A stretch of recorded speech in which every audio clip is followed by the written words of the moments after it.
Hi, hello. Welcome back to our channel. எல்லாரும் எப்படி இருக்கீங்க? நீங்க எல்லாம் ரொம்ப நல்லா இருக்கீங்கன்னு நெனைக்கிறேன். நம்ம சேனல்ல ஷார்ட்ஸுமே சரி, லாங் வீடியோஸுமே சரி, என்னால எந்த அளவுக்கு நல்ல கன்டென்ட் குடுக்க முடியுமோ நான் குடுத்துக்கிட்டு இருக்கேன். நீங்களும் உங்க சப்போர்ட்ட குடுத்துக்கிட்டு இருக்கீங்க. ஸோ இந்த வீடியோல நம்ம என்னத்த பத்தி பார்க்க போறோம்னா, ஆக்சுவலா இன்னைக்கு வந்து பார்த்தீங்கன்னா லீவு. காலையிலேருந்தே வந்து ஒரே பிஸி. லீவுன்னு தான் பேரு. லீவ் நாள்லயுமே ஃப்ரீயா இருக்க முடியல. துணிய வந்து பார்த்தீங்கன்னா, லாண்ட்ரில குடுத்துட்டோம் அப்டின்னா ரொம்ப ஈஸி. ஸோ நானே துவைச்சு போட்டுருவேன் இங்கேயே. ஸோ துணிலாம் துவைச்சு போட்டு காய வச்சுட்டு, அப்புறம் காலை சாப்பாடு, மதிய சாப்பாடு எல்லாம் முடிச்சு ஃப்ரீ ஆகுறதுக்கே மணி வந்து பார்த்தீங்கன்னா 3 ஆயிடுச்சு. எங்கேயுமே நான் வெளிய போல இந்த வாரம்.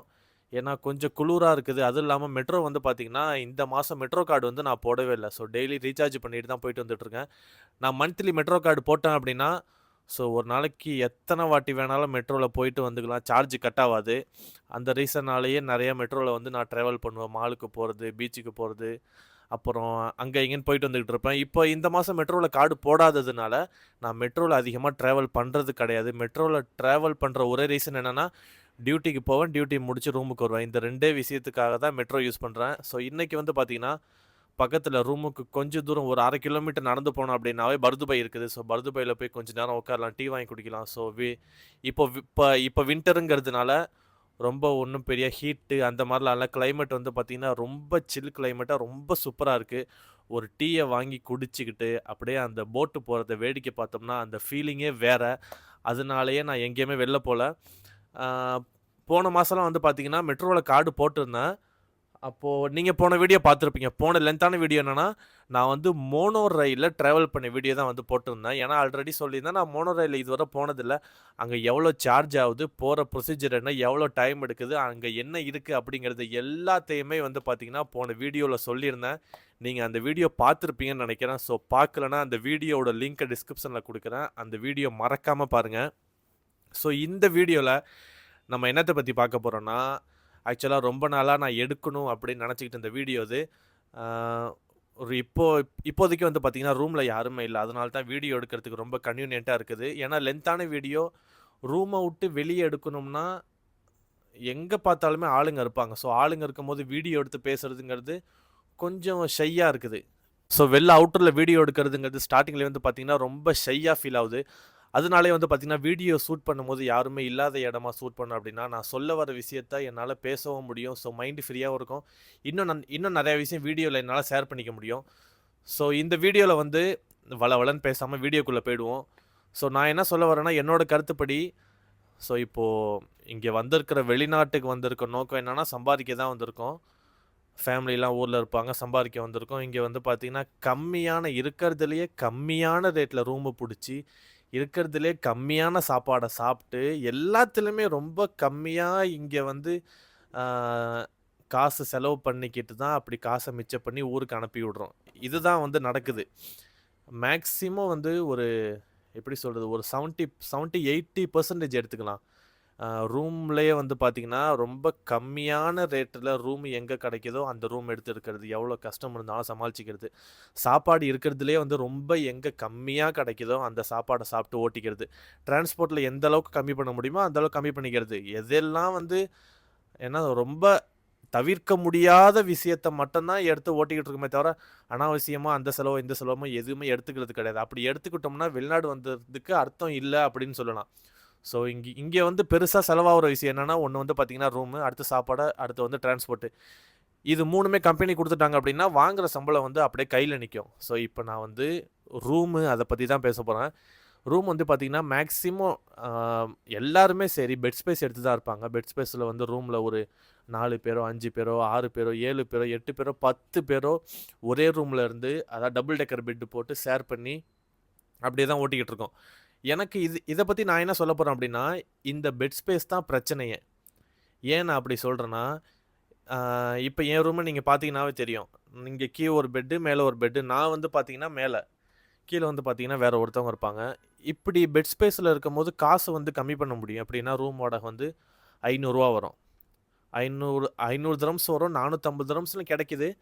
ஆனா, எந்த அளவுக்கு ரேட்டு கம்மியா போதோ, ரூம் கொஞ்சம் டேமேஜா இருக்கும். வாஷ்ரூம் கிளீனா இருக்காது. பில்டிங் கிளீனா இருக்காது.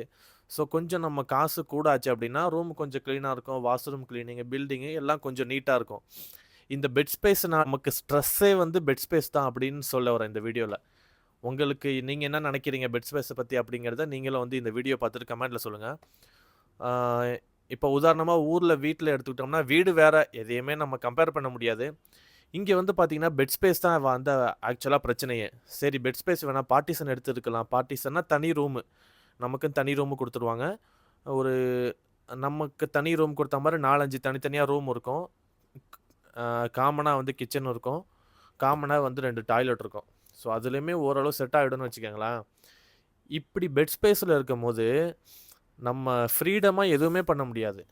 இப்போது நிறையா விஷயம் இருக்குது பெட் ஸ்பேஸை பற்றி சொல்லணும்னா, அரை மணி நேரம் கூட வீடியோ பார்த்தாது அவ்வளோ விஷயம் பேசலாம், அவ்வளோ விஷயம் ஷேர் பண்ணிக்கலாம். இதுவரை நான் இருந்ததுமே சரி, நம்ம ஊர்லேயுமே சரி, சென்னையில் வேலை பார்த்தப்போ அங்கேயுமே வந்து பார்த்தீங்கன்னா இந்த மாதிரி பெட் ஸ்பேஸில் தான் இந்த மாதிரி டபுள் டெக்கர் பெட்டு. என்ன ரீசன் வந்து பார்த்தீங்கன்னா, ஹாஸ்டலில் ரூமு கொடுத்துட்றாங்க, ஃபுட்டு கொடுத்துட்றாங்க, எல்லாமே இன்க்ளூடிங் கொடுத்துட்றாங்க. ஸோ எந்த டென்ஷனுமே இருக்காதா அப்படின்னு சொல்லிட்டு நம்ம ஊர்லேயுமே இந்த மாதிரி டபுள் டெக்கர் பெட்டு. ஸோ இப்போ இங்கேயுமே இந்த மாதிரி டபுள் டெக்கர் பெட்டு. இது வந்து நம்ம ஃப்ரீடமாகவே இருக்க முடியாது. நம்ம தூங்குறதுக்கும் சரி, நம்ம உட்கார்றதுக்கும் சரி, நம்ம விருப்பப்பட்ட பொருளை சாப்பிட்றதுக்கும் சரி, நமக்கு விருப்பமான விஷயத்தை செய்கிறதுக்கும் சரி, வீட்டுக்கு ஃபோன் பேசுகிறதுக்கும் சரி, எந்த ரீதியிலையுமே இது நமக்கு ஒரு ஃப்ரீடமே கிடையாது பெட் ஸ்பேஸுங்கிறது. வேறு வழியே இல்லாமல் தான் இருக்கிறோம். வேறு வழியே இல்லாமல் வாழ்க்கை ஓடி போயிடுது அப்படியே. இப்போது வாலிபத்தை என்ன சொல்கிறது, நல்ல யங் ஏஜெல்லாம் வேறு வழி இல்லாமல் கழிச்சிட்டு ஓல்டு ஏஜில் போய் ஊரில் உட்காந்து என்ன பண்ண முடியும்? ஒன்றுமே பண்ண முடியாது. ஒரு சின்ன ஒரு உதாரணம், எல்லா ரூம்லேயும் நடக்கிறது தான். இந்த வீடியோ பார்க்குற உங்களுக்கு தெரியும், ஒவ்வொருத்தவங்க ரூம்லேயும் இது நடக்கும். பெட் ஸ்பேஸில் இருந்தோம் அப்படின்னா, என்னோடய ரூமை பொறுத்தவரை நான் இருந்த இதுவரை 3-4 ரூம் இருந்திருக்கேன் இங்கே வெளிநாட்டிலேயே. நைட்டு 10 மணிக்கெலாம் லைட் ஆஃப் பண்ணிடுவாங்க. ஏன்னா 2-3 பேர் ரூமில் 5 மணி 6 மணிக்கு வேலையை முடித்து வந்துடுவாங்க. ஸோ 6 மணிக்கு வந்தாங்கன்னா வீட்டுக்கு ஃபோன் பேசுகிறது, படம் பார்க்குறது, சாப்பிட்றது, 10 மணிக்குள்ளேயே எல்லா வேலையும் முடிச்சிடுவாங்க. 10 மணிக்கு லைட் ஆஃப் பண்ணிட்டு படுத்துடுவாங்க. கொஞ்சம் நேரம் ஃபோன் பார்த்துட்டு தூங்கிடுவாங்க. சரி, மொத்தம் 6 பேர் இருக்கோம். இதில் 2-3 பேர் வந்து பார்த்திங்கன்னா, நான் ரூமுக்கு வரதே பார்த்திங்கன்னா 10-10:15க்கு தான் வருவேன். இன்னொருத்தவர் 11:30 மணிக்கு தான் வருவார். ஏன்னா டியூட்டி டைமிங் அப்படி. இப்போ என்னோடய டியூட்டி டைமிங் 10:30 மணிக்கு நான் வரேன், சாப்பாடு பார்சல் வாங்கிட்டு வரேன் அப்படின்னா என்னால் லைட்டு போட முடியாது. எல்லாரும் தூங்கிட்டு இருப்பாங்க. நான் ஃபோனில் ஃப்ளாஷ் லைட்டை வச்சு தான் சாப்பிட முடியும். அது எந்த அளவுக்கு கிளியராக இருக்கும்னு நினைக்கிறீங்க? இல்லை ஒரு கையில் ஃப்ளாஷ் லைட்டை பிடிச்சிக்கிட்டே சாப்பிட முடியுமா? அப்படி முடியாது. 2வது, ரூமில் உட்காந்து ஃபோன் பேச முடியாது. ரூம் லைட்டாக ஆஃபில் இருக்கும். வரணும் அப்படியே என்ன சொல்கிறது, கதவை திறக்கிற சவுண்டும் கேட்கக்கூடாது, பேக்கை வைக்கிற சவுண்டும் கேட்கக்கூடாது, சாப்பிட்ற சவுண்டும் கேட்கக்கூடாது. இந்த மாதிரி சில ரூம் இருக்குது, 12 மணி ஒரு லைட் எரியும், அது பாட்டுக்கு இருக்கலாம். அந்த மாதிரியும் இருக்குது. இப்படி இருக்கும்போது சாப்பாடு நான் என்ன பண்ணுவேன், சில நேரத்தில் வெளில கிச்சனில் போய் உட்காந்து சாப்பிடுவோம். கிச்சனில் சமைச்சிக்கிட்டு இருக்கிறவங்களுக்கு அவங்களுக்கு டிஸ்டர்ப் ஆகும். ரூமில் உட்காந்து ஃபோன் பேச முடியாது. ஏன்னா நான் டியூட்டி விட்டு வரதே 10:30 மணி, எப்படி ஃபோன் பேச முடியும்? ஸோ அப்போ வெளில உட்காந்து தான் ஃபோன் பேசுகிற மாதிரி இருக்கும். வெளில காமனாக எல்லோரும் உட்காந்துருப்பாங்க. ஸோ கொஞ்சம் டிஸ்டர்பன்ஸ் ஆகும். அப்படியே ஃப்ரீடமே போயிடுது. ஆக்சுவலாக 8 மணி நேரம் 10 மணி நேரம் வேலை பார்த்துட்டு ரூமுக்கு எதுக்கு வரோம்? கொஞ்சம் ஃப்ரீயாக இருக்கணும் அப்படின்னு சொல்லிட்டு தான் வரோம். ரூமுக்கு வந்தோம் அப்படின்னா லைட் ஆஃப் ஆகி கிடக்குது. ஏன்னா வர டைமிங் அப்படி. சில கம்பெனி வந்து ரொம்ப ரேரு ரூமு கொடுத்து சாப்பாடு கொடுத்து டிரான்ஸ்போர்ட் கொடுக்கறது அப்படிங்கிறது.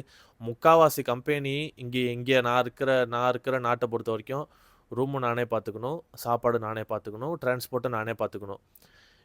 இதில் பார்ட்டிஷன் எடுத்து இருக்கலாம் அப்படின்னு நினச்சோம்னா பார்ட்டிஷன் வந்து 1500 வரும். பெட் ஸ்பேஸாக 500 எங்கே, பார்ட்டிஷன் 1500 எங்கே?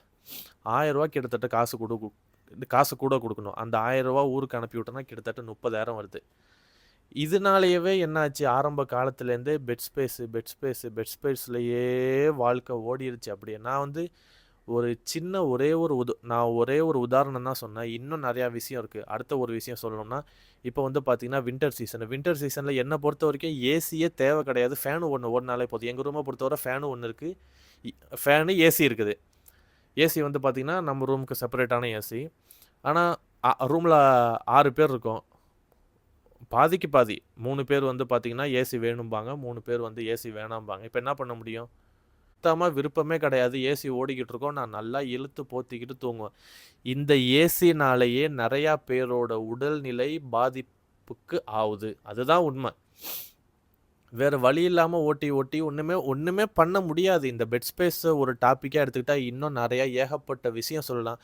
நான் ஏன் இந்த ஒரு டாப்பிக்கை சொல்லணும்னு நினச்சேன்னா, நம்ம சேனலில் ஸ்டார்டிங்லேயே வந்து பார்த்தீங்கன்னா, ரூம் டூர் அப்படின்னு சொல்லிட்டு ஒரு வீடியோ வந்து போட்டிருப்பேன். என்னோடய ரூமு கதவு ஓப்பன் பண்ணி வந்ததுலேருந்து ரூமில் எத்தனை பேர் இருக்கோம், என் ரூமில் எவ்வளோ வாடகை, என்னென்ன ஃபெசிலிட்டி இருக்குது, எல்லாத்தையும் வந்து பார்த்தீங்கன்னா நம்ம சேனலில் ஃபஸ்ட்டு லென்த்தான வீடியோவில் வந்து சொல்லியிருப்பேன். சரி, பெட் ஸ்பேஸை பற்றி கொஞ்சம் டீட்டெயிலாக சொல்லணுமே அப்படின்னு சொல்லிட்டு ஆசைப்பட்டேன். அந்த ஒரு ரீசனுக்காக தான் இப்போ எனக்கு தெரிஞ்ச விஷயத்தையும் பெட் ஸ்பேஸை பற்றி நான் வந்து உங்கள்கிட்ட ஷேர் பண்ணிக்கிட்டேன்.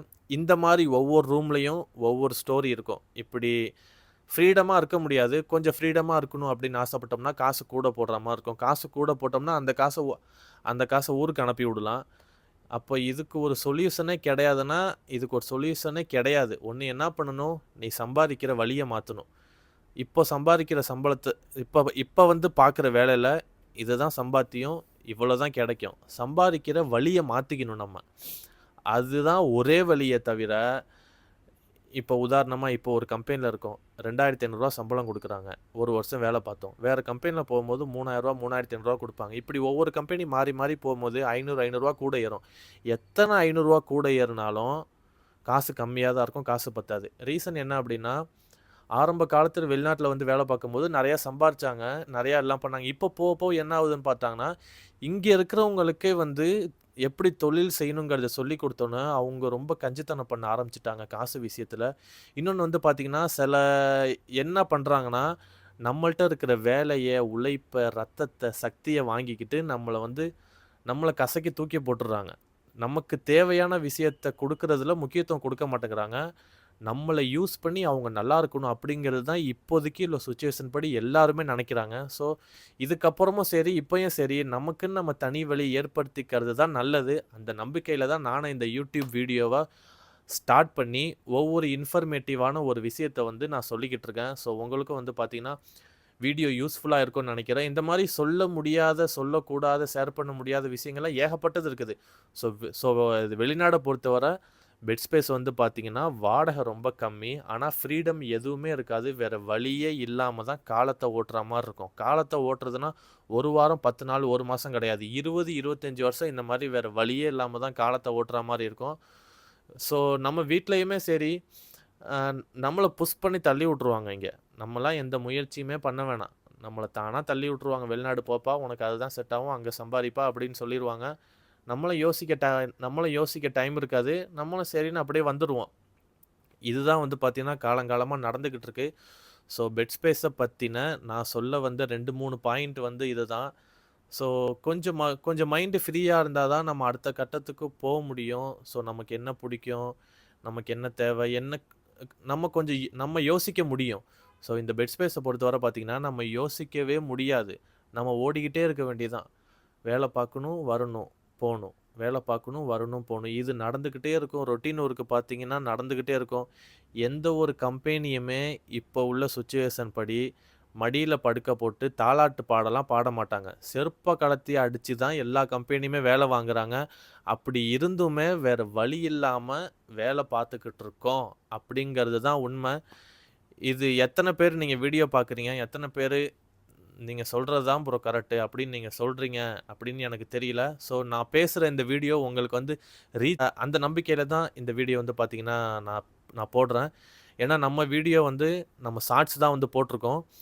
ஸோ லென்த்தான வீடியோவும் அப்போக்கப்போ போட்டுக்கிட்டு இருக்கோம் டைம் கிடைக்கும் போது. ஏன்னா வாரத்துக்கு ஒரு நாள் லீவ் கிடைக்கிது. இன்றைக்கி இப்போ என்னால் வீடியோ எடுக்க முடிஞ்ச ரீசன் என்னென்னா, எப்போவுமே மதியம் ஒரு ஆள் வந்து ரெஸ்ட் எடுக்க வருவாங்க. ஸோ அவங்க வந்துட்டாங்க அப்படின்னா என்னால் வீடியோ எடுக்க முடியாது, தூங்கிட்டு இருப்பாங்க. இன்றைக்கி வந்து பார்த்திங்கன்னா மணி ஒரு 3:45 ஆகிடுச்சு, யாருமே இல்லை.